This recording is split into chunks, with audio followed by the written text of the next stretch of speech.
Shalom. Good morning. How are you today? Before I'll teach you lesson 9, which is textual preaching, I'll teach you a song first. Lyrics.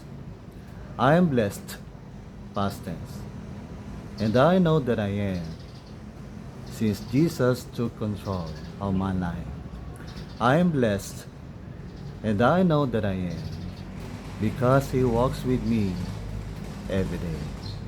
I am blessed, and I know that I am, because He gives me bread and life.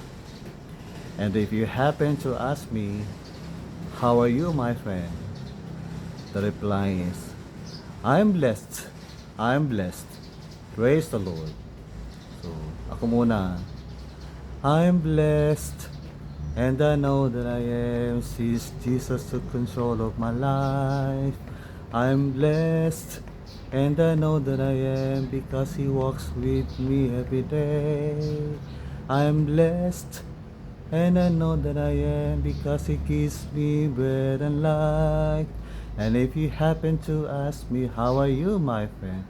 I am blessed, praise the Lord. So, ganito sa leader, ito ang gawin mo.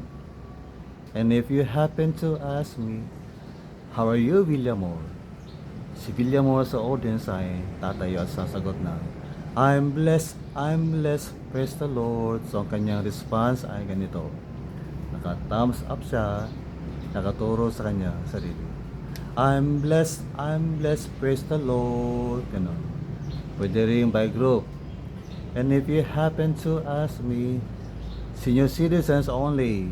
So, sasagot yung mga senior citizens, I'm blessed, praise the Lord. Young people only.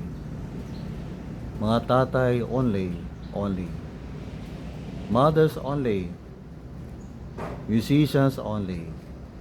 Worship team only. Sunday school teachers only. Ngayon, Pastor William Moore Kumilang only. Pwede rin Pastor and Mrs. William Moore Kumilang Jr. only. I'm blessed, praise the Lord. Ngayon, ako naman na ituro nyo. And if you happen to ask me, how are you, Pastor Bill? I'm blessed, praise the Lord. I'm blessed, praise the Lord. I'm blessed, praise the Lord. I'm blessed. Ganon. So, abangan natin yung pagtuturo ng lesson 9. Topic is textual preaching.